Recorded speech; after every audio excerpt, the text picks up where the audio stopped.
Greetings and welcome to Hexed Encountered.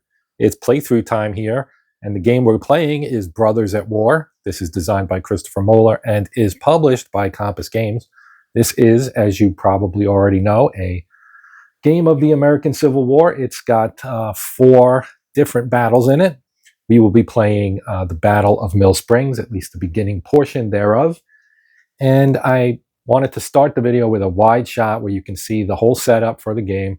So I got a bunch of counters off to the left there, and the units are lined up. The map is actually the top end is here. So you get a good look at it. Our compass rose is over here. North is actually this way. Kind of this hex side right here is pointing north.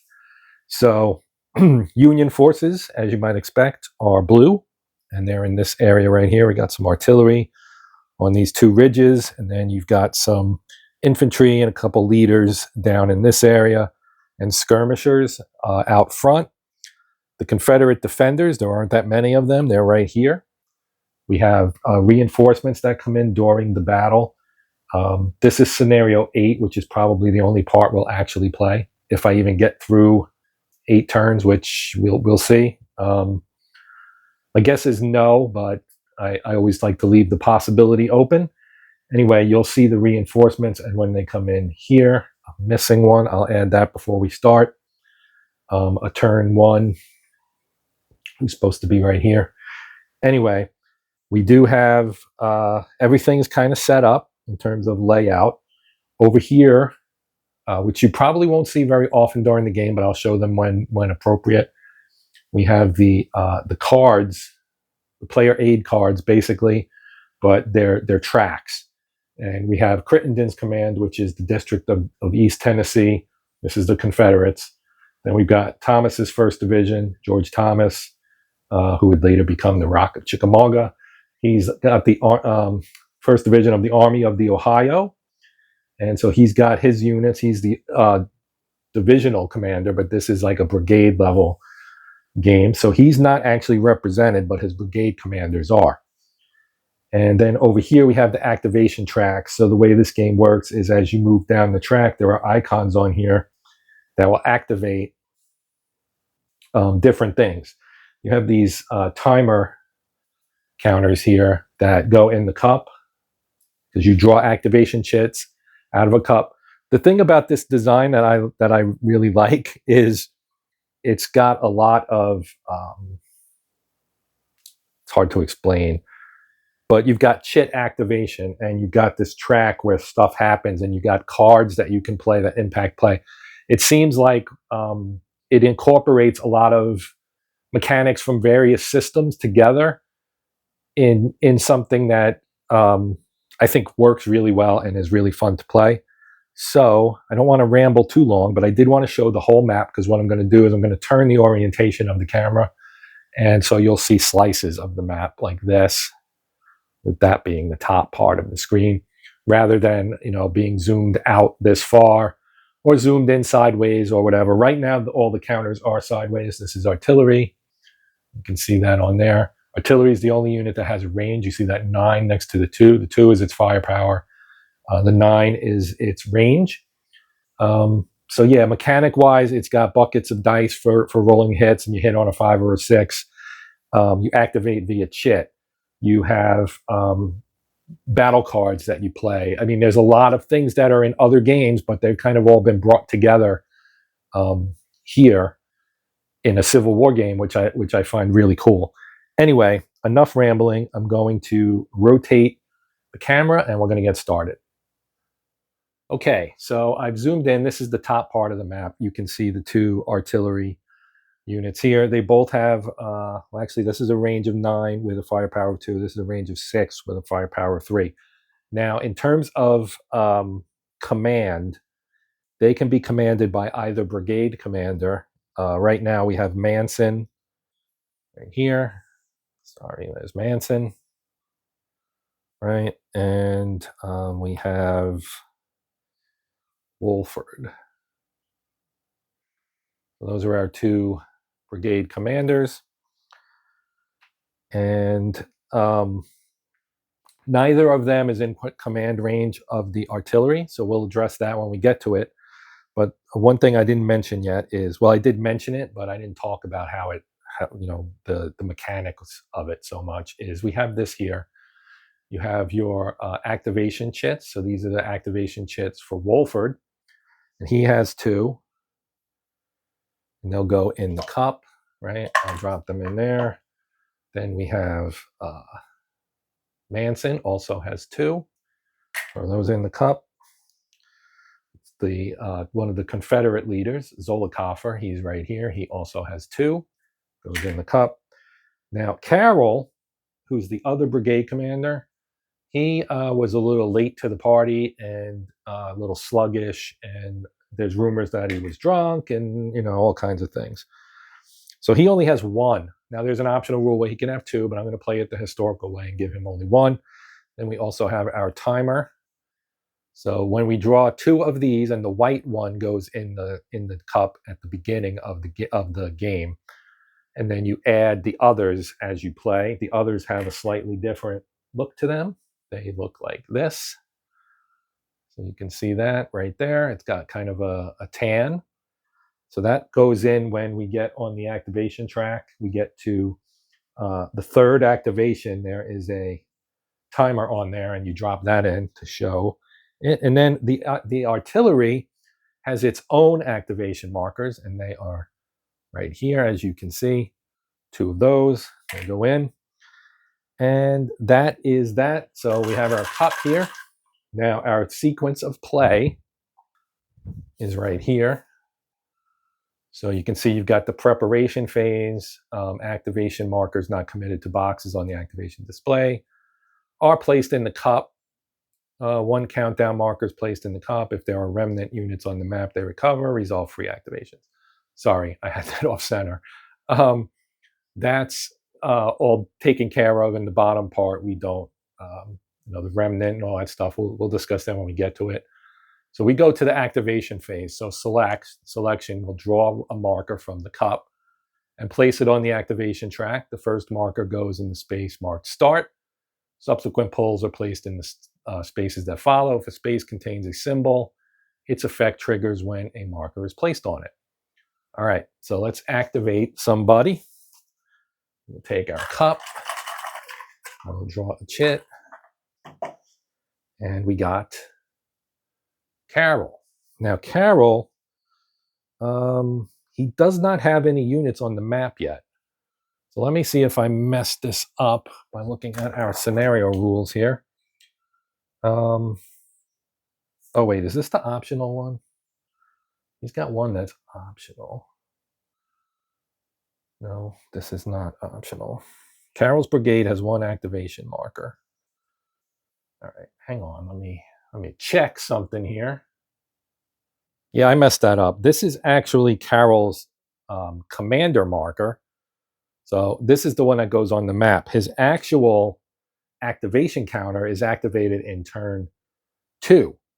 So we are in turn 1, which is the 7:20 turn. The turns are 20 minutes long. So I'm going to redraw my activation marker here, and Carroll's not in the game yet. So now we've got the other brigade commander for the Confederacy, Zollicoffer. So I am going to take my activation track here, right here, and I'm going to take Zollicoffer and put him right there. You can see the other markers here. Then you can see here we've got, when we get to 3, we put this on there, 1 of these in the cup.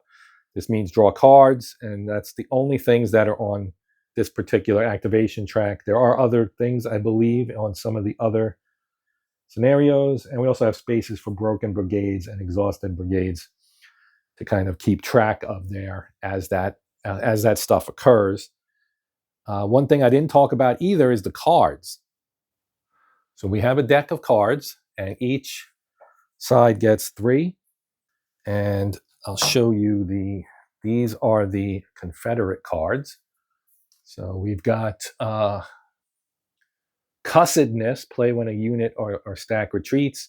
Retreats canceled, the unit stack remains in the hex. So you play these obviously to offset or change things that are going on the map.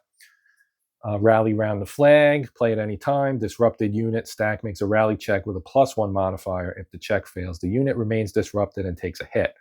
So it's kind of a little bit of a gamble, but it increases your odds basically from a third, assuming you need a 5 or a 6. It changes that to a half because you can get it on a 4 then. And then you have this, which is a useless card that is thrown in there as kind of a gotcha, and you discard it eventually. You don't hang on to that because it has no effects, good or bad. Then the Union has Dead Ground. Play when a fire attack scores one or more successes. Target gains 2 save rolls. Whoops, sorry. I forget how zoomed in the camera is sometimes. In Great Deeds, sometimes something abides. Play anytime. When Exhausted Brigade rolls a fate check with a +3 modifier, if it regroups successfully, move its activation marker from the exhausted box to the cup. And then Quick Fire. Play when a unit or stack fires. Firing unit or stack gains 1 firepower. And it's an image of the Springfield model 1861 rifled musket. Okay, so we have our Confederate cards and our Union cards. And we are ready to activate Zollicoffer's men, who are at the bottom of the map. So I will adjust the shot so we can see that, because right now we're just looking at the top. Okay, so here we can see Zollicoffer's men are here on Burton Hill. You got the Burton farm here. You've got fences or stockades, stockade fence basically. These are Union skirmishers, and we'll talk about that in a moment. Then you've got the 15th Mississippi Regiment. It's split into 2. There's a stacking rule where these guys can basically be in the same hex. And you notice the hexes are really big, which is really cool as well, because when markers come out and you put markers on here, you can easily see the marker and not have to cover the counter. But these guys could be stacked together, and then they can act as one regiment, because they are in fact one regiment. They're just kind of split in half here. And then we have, so you have the 15th Mississippi, you have the 19th Tennessee right here, which is equipped with muskets, not rifled muskets. So you can see that M, and because of the weather, one of the effects, I think he was right there, one of the effects of the rainy, freezing rain type weather, this took place in the winter, January of 1862. One of the effects of that is that you basically have, if you fire this unit or use it in an assault, it automatically becomes unformed, which means it's on its backside like this. And I'll talk about formed and unformed in a bit. But it also becomes disrupted. So infantry, when it takes a hit, if it's formed, the first thing it does is goes unformed. So a regular infantry unit would look like this. That's its formed side. When it takes a hit, it goes to the unformed side. Second hit would disrupt it. Third hit would cause a casualty. Okay, so returning to their units here, you got the 15th Mississippi, the 19th Tennessee, the 25th Tennessee down here, and the 20th Tennessee over here. So he's got 3 rifles and 2 muskets, basically. And Zollicoffer himself is here. Now, this doesn't actually represent him per se, but it's kind of the center of mass, I think, is how Christopher Moeller explained it. He did a video that went over how the game works, which was very useful in teaching me how to play the game. So I would advise checking that out. I can always throw a link to it. It's also on the Compass website if you can find the page for the game, which is not active at the moment. Anyway, he has to be within 4 hexes of his unit. So everybody's within 3. 1, 2, 3, 1, 2, 3, 1, 2, 1, 2, and 1. So he's got command over all his units, and he can activate them and do things with them. You can also elect to wait and leave them ready so that they can react to things that the Union forces might do. And then there's the impact of line of sight. So we have different levels of terrain, and it's marked at the top, but this is the highest level. This is level 3, I think. Level 4, right? So this is 1, 2, 3, 4, basically. So this kind of forested dark area here is level 1. then 2, 3, 4. So you got a nice little slope there, and you can see there's a Union skirmisher right here and another one right here. They are both, well, this one especially, he's 2 levels down. This one's 1 level down from here, and we'll talk about how line of sight works because that's going to come into play right now.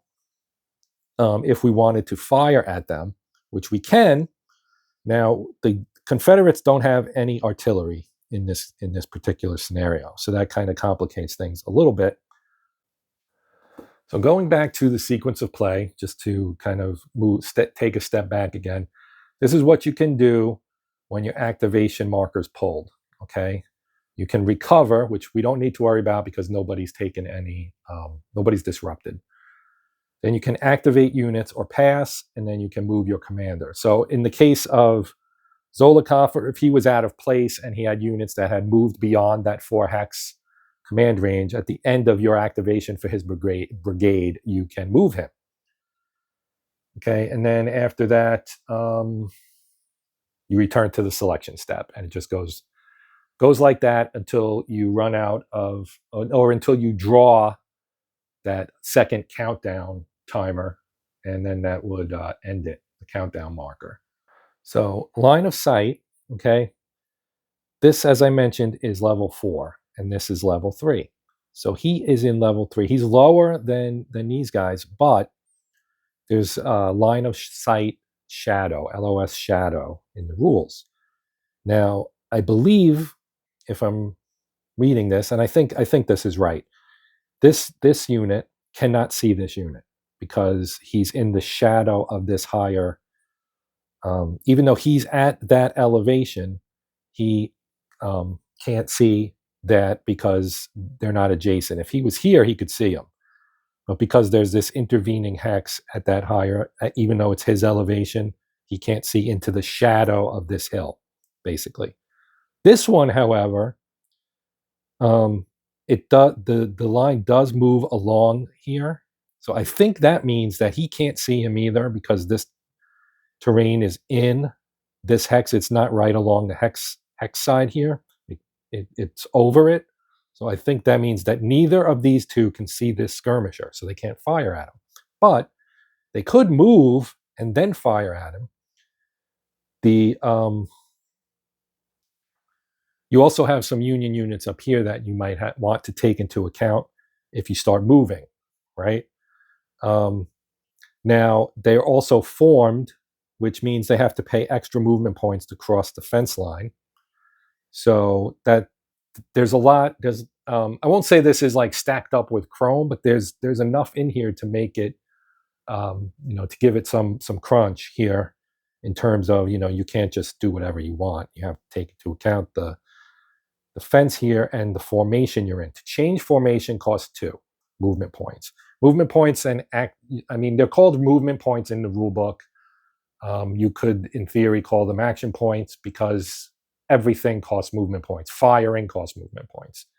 So, in terms of that, you could do that. Now, if we look at our terrain effects here, you can see, I think it's in here, right? We have a wooden fence. It does not affect line of sight. It does cost extra 1 to cross except unformed infantry. So formed infantry can cross it, but they pay an extra 1. Now, as I said, I could go unformed, but that costs 2. Now we're only moving 1 hex, and it's, there's the only cost there is 1 because it's open. So we don't have to worry necessarily about that. So this is a slope hex side here, which doesn't necessarily mean anything. So I'm going to move. Well, let me think about this, because we could have opportunity fire from the Union units. Okay, so a couple of other things to consider. Like I said, opportunity fire is, these units have a range of 3, the infantry units. So 1, 2, 3. He would be on the crest. Therefore, he'd be able to fire at him. He'd be able to fire at him. He's not a unit. That's the commander. But both of these units would be able to fire at this hex. Now, the benefit of moving up, if you wanted to find one, is that this unit, because someone moved adjacent to it, it automatically disbands. So if you fire at it and it takes a hit, it disbands. And by disbanding just means it goes back to its parent unit. So this is from the 1st Kentucky, which is this unit right here. So it's just going to go back to that unit and be absorbed back in, and then it can be dispatched out again because it's skirmishers, right? It's like your scouts. You send them out as the tip of the spear, so to speak. But so what do we want to do really is the question, because anything that we do in terms of trying to take on these guys is going to potentially trigger fire from the Union units. Now, I wish I knew for sure if he can see him, because if he can see him, then he could fire at him. This is a slope hex side, but as I said, you would think he would be able to see him, though. I'm just unclear on that. Let me check the rule book again real quick. Okay, I got clarification. The shadow here, right? This doesn't cast a shadow. So I think that means he can see him, because we have a slope here. And this is obviously the same level as him and below this guy's level. So if he shoots up the spine, essentially, he can see him. So we're going to play that he can see him. Now, the way this works, okay, if we're going to fire is, so I'm not going to move him, but I am going to fire. And the range is 2, so within range, he's got 4 firepower. Okay, so we're going to roll 4 dice for the 15th Mississippi. 1 hit will disband him. Now, he gets to roll 1 die for save because there are hindrances. This fence is a hindrance. And he's firing through the fence. So we will roll 4 dice. We'll put this here. I guess I'll roll the 3 grays and 1 blue for the attack. And he got a hit. Got 1 hit. Now we'll roll 1 blue. And if it's a 6 or a 5, then it negates the hit. Oh, look at that. So it negates the hit, but now he has been used, so we put a finished marker on there. So he is finished. And I think we might just pass with everybody else, perhaps. This guy's in a really good spot, to be honest.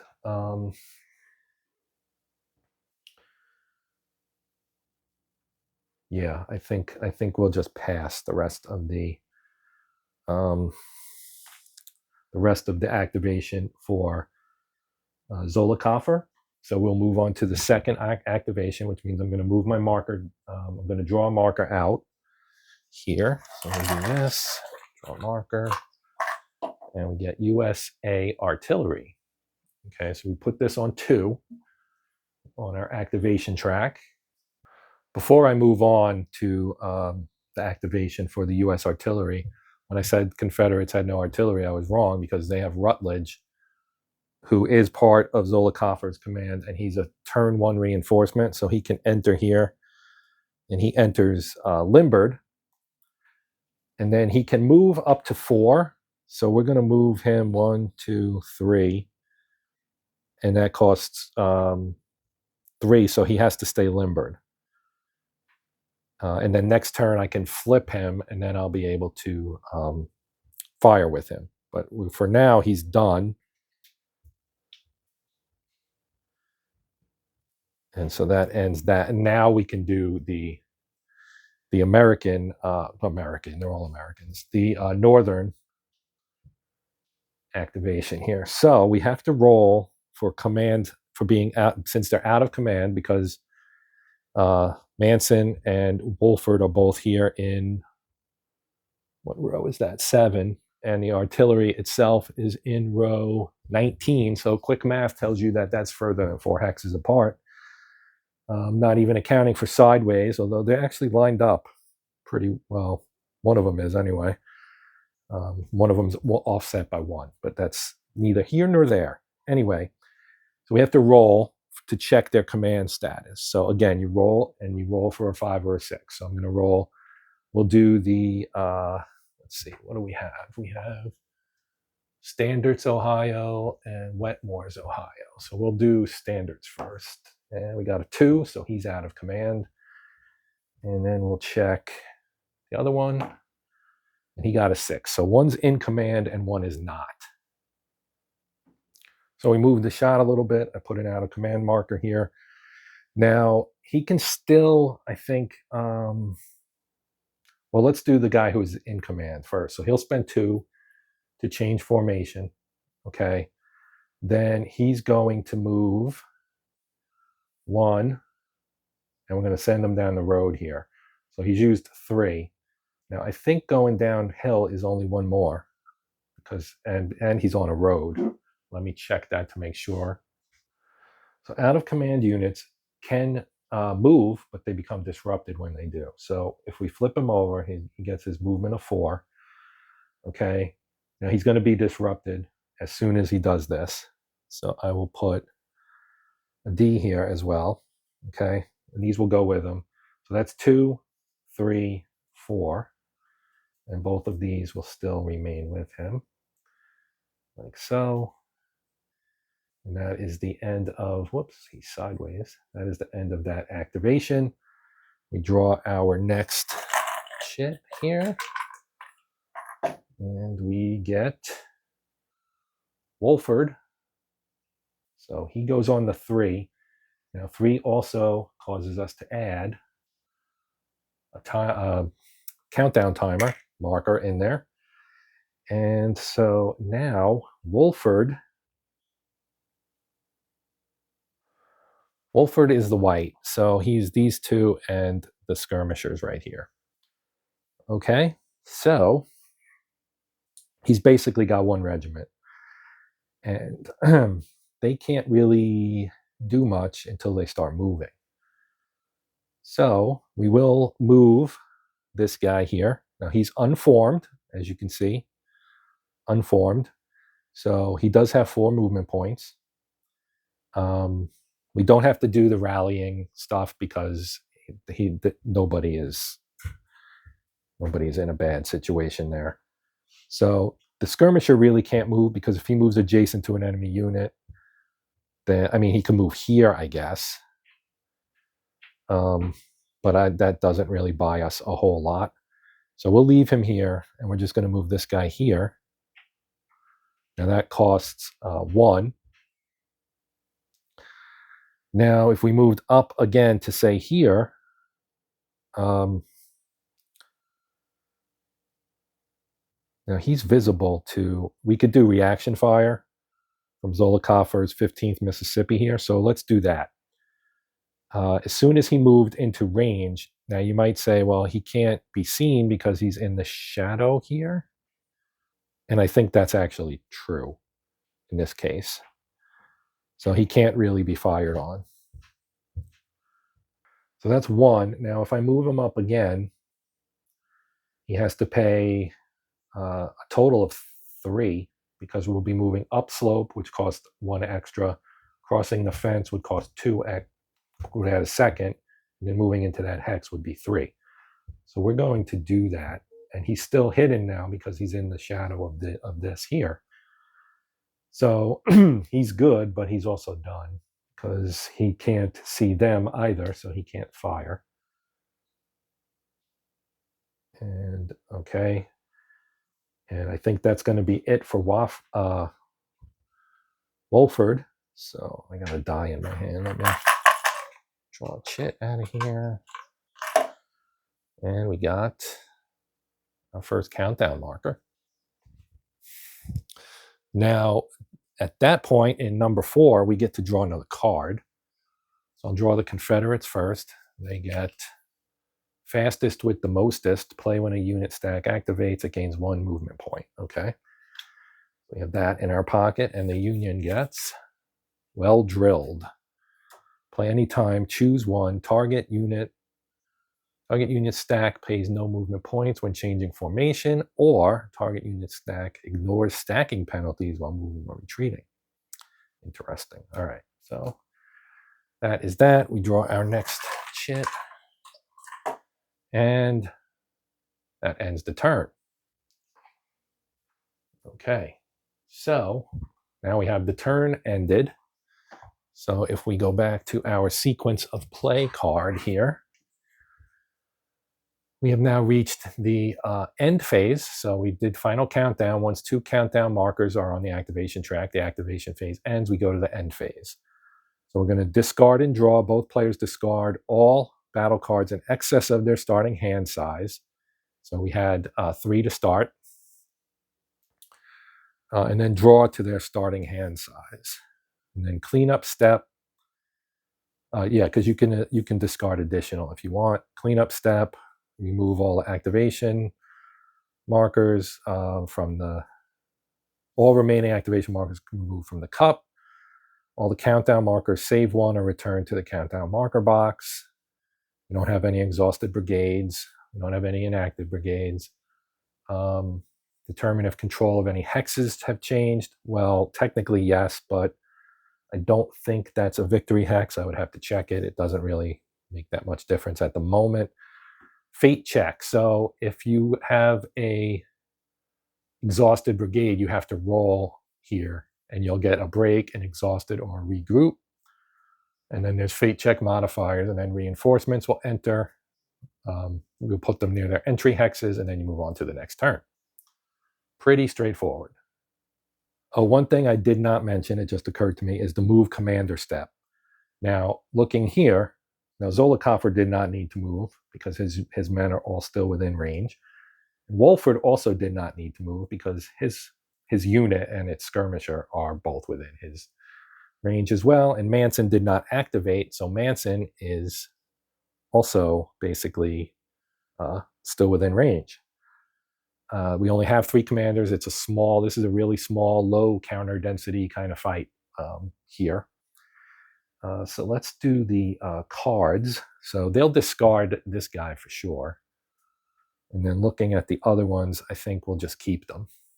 The 1 extra movement point, I don't know if we actually will need that. So I'll discard that one as well. Then we've got this one. That one might be useful for rallying. And then this one will be useful for holding some ground. So we'll keep that, and we'll draw 1 extra card for the rebels. They get cussedness again, so they have 2 of those now. Then for the Union, so they have 4. They don't have a carte de visite, so they don't have to get rid of that.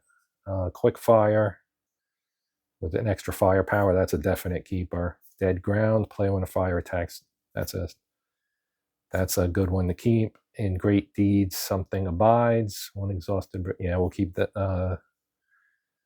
We'll discard that one. That one's not completely in necessity at the moment because we haven't even had any real combat yet.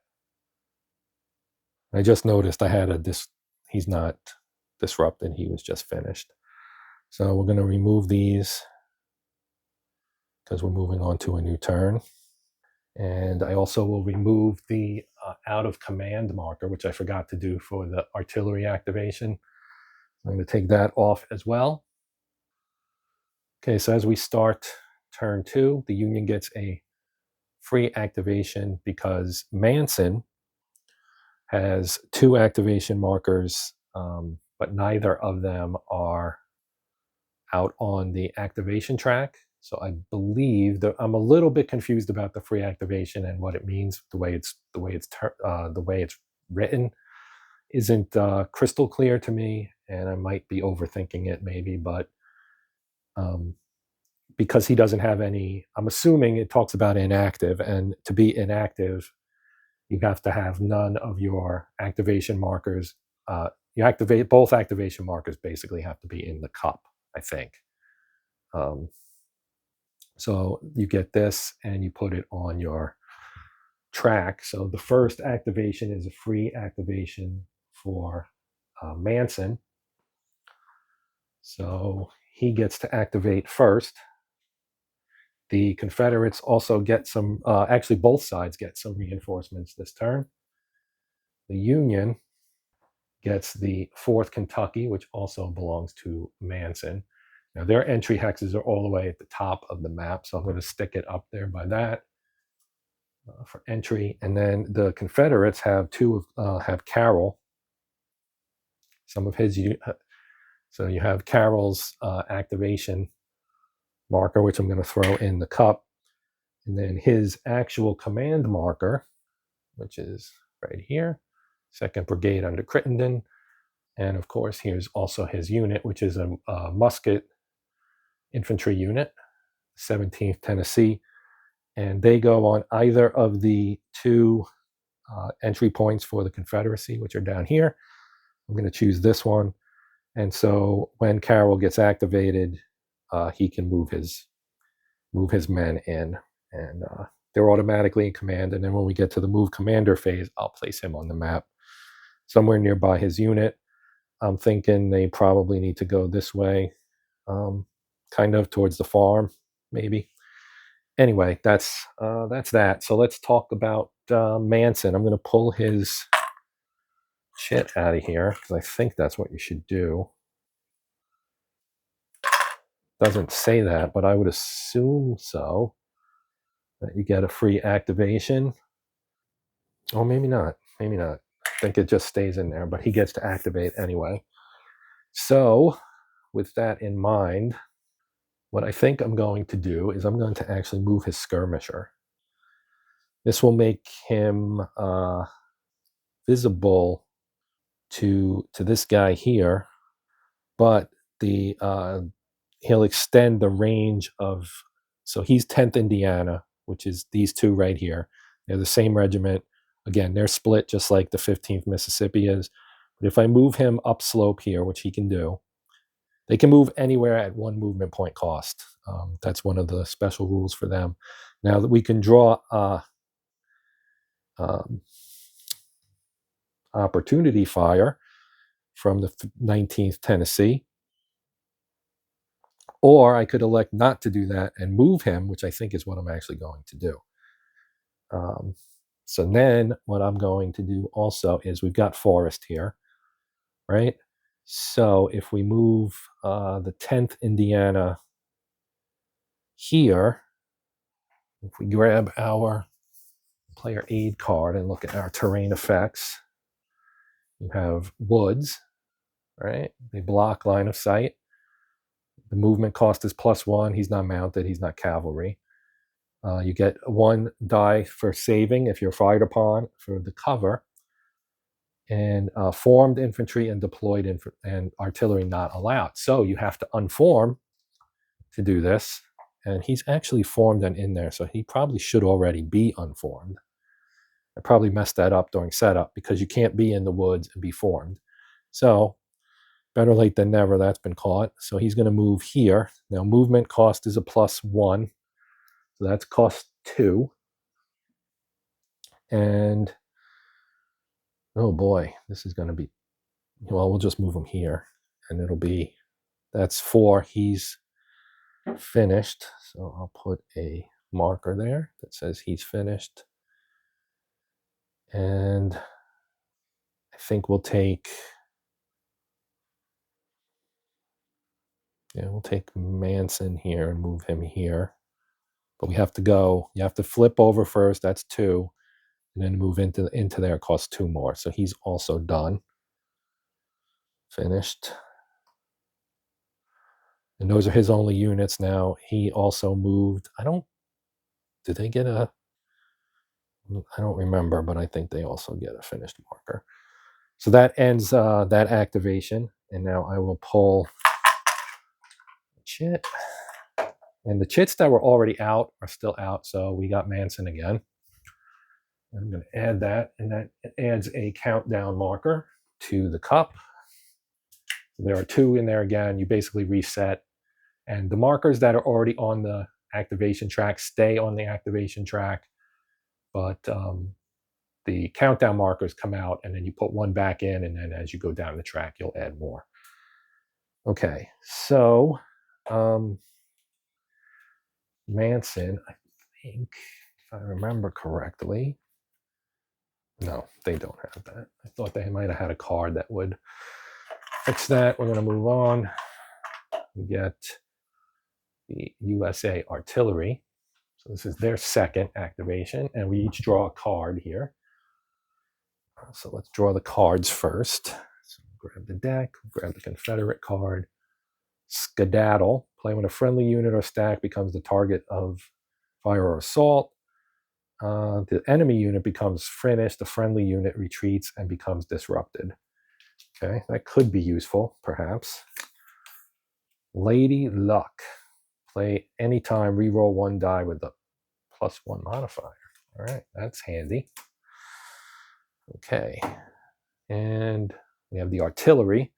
They're up the road. They're still limbered. I'm not even going to move my shot. We do roll for rally for the one unit and failed, so he'll stay disrupted. He's still out of command. I guess I can roll to see if he's in command. He's not. Although actually it's a 4, and you gain a +1 if you're more than 7 hexes away from an enemy unit, I believe, if I remember correctly. Out of command. Yes, command checks. A unit making a command check modifies its die roll as follows. If it is 7 or more hexes from all enemy units in its line of sight, and cavalry also gets a +1. Okay, so that becomes a 5, which means he's in command, but he is still disrupted. But stay disrupted. So we're just going to move 1, 2, 3, 4. Still off camera, but getting closer. Then the other one will roll. He also needs a 4 or higher and gets a 1. So that obviously means he also gets disrupted, but he can move 4 as well because he's still limbered. 1, 2, 3, 4. So they are getting closer here. And we'll draw our next. And it is a countdown. Okay, so that's our first there. Now we'll draw again, and we get Manson again. And so that will be another pass, and we add another countdown marker to the cup. Let's see what we get here. Carol. So we got Carol. And that's another draw card. So I'm going to draw again. So Confederates get fire and close. Oh, interesting. Okay. So when you fire, you then gain 2 movement points and must end its activation with an assault. So that could be useful, depending here. And let's see what the Union gets. Slip the bridle. Play following an assault. After resolving all hits, the unit stack that won the assault removes disruption, finished markers, gains 2 movement points. This can be played by an inactive unit. The movement points must be spent immediately. Once the unit stacked is finished, spending its movement points, play resumes. Okay. All right. We have Carol here, so we'll move his unit on. Got 3 movement points. 1, 2, 3. He'll stop right there. We'll put Carol here for now, and we'll mark him as finished. Oops, that's the wrong color. Sorry about that. There we go. All right. 3 chits left, and I think 2 of them might be. Oh, look at that. We got Zolikofer's other activation marker. Okay, so now we get to see what we can do here. So let's go for it. So we'll cross that, which costs an extra 1, so that's 2. Then we'll fire. Okay, now he can fire back, but we'll hold off. So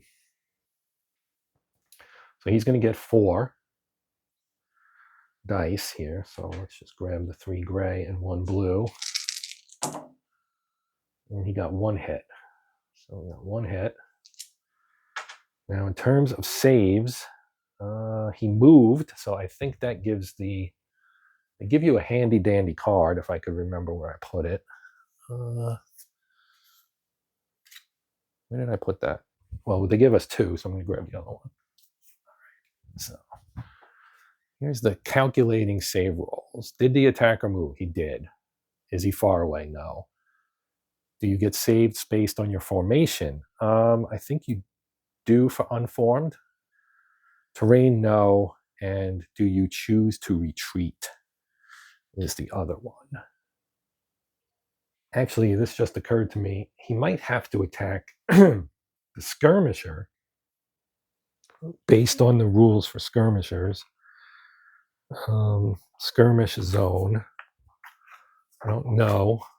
Here's the skirmish zone rules. So this guy here exerts a skirmish zone of 1 hex all around. That would include this hex. So you have to target, if we look at the firing lines, he can target, A is blocked because of the skirmish zone protects units from the skirmishers brigade. So in that case, I'm pretty sure he has to attack that. So that 1 hit would then apply to the skirmisher, and would the skirmisher get any of that? Well, he would get 1 for the move. So let's roll. It's a 5, so that's successful. So now we'll play that card. We'll play this fire and close card. Okay, instead of being finished, the unit gains 2 movement points and must end its activation with an assault. He's going to assault, and we'll talk about how assaults work. Okay, so here's how this would work. He'd roll 4, he'd roll 2. It's simultaneous. The thing is, he would get a +1 to hit because he's formed. He would not because he's unformed. You can retreat beforehand, which would disrupt and finish him. So it really becomes a question of, do you want to risk defending this hex, or do you want to just skedaddle, essentially? And if we look at our union cards, maybe, you know what, I want to show what assault looks like, so we're just going to do it. I'm going to roll the 3 gray and 1 blue, and they got 1 hit. So that's actually not that bad. Now they get to roll 2, so I'll roll their 2. They get no hits, but we have a card. Where is it? We'll do not that one, this one, Lady Luck. We'll play Lady Luck. And that means that we can re-roll 1 die. So we'll re-roll this one, and we got a 3 again. So no hits. Okay, so the first hit disrupts, as we know. And I don't think there's anything else we can do here. No. Okay. So he's going to retreat 2 hexes, 1, 2, and he becomes disrupted as well because he took a hit. And he can advance into that hex, which disbands this one. So he goes back to his brigade display. He can be put out later, again, when Wolford activates. So he is now also finished. And he's actually not in too bad of a spot. I mean, he can fire at him, in theory, in an upcoming turn, but they brushed him off. They removed that skirmisher, so that was actually a pretty successful go there for the Confederates. So we'll say that ends their activation. Actually, no, we won't. We want to move him up. We'll move him here. That costs 2. And then we'll use the other 2 to do that. We'll put that on there. And that is that. Okay. And draw chit. It is our second activation. So that's going to end this turn. And we would move on. I think the only other, what's left in the cup, we have a Wolford activation. And this is what was left in the cup. Wolford and the countdown marker. So Wolford will go back in the cup. And we're pretty close to ending the turn here with turn 3, I guess. But I'm going to stop the video right now, and we'll move on and pick this up later. So I do want to thank you guys for watching. I appreciate it. Hope you enjoyed it. I hope I didn't screw things up too much, although I think I did screw up some stuff for sure. But, corrections are always welcome. If you have anything else to say or any questions to ask or whatever, you can put them in the comment section, and I'll do my best to answer as soon as possible. But that's going to do it for this one. Please consider liking, sharing, and or subscribing. That's greatly appreciated. If you're already a subscriber, I appreciate your support. But I'm done. I'm Joe. This is the Hexed Encounter channel. And until next time, as always, happy gaming.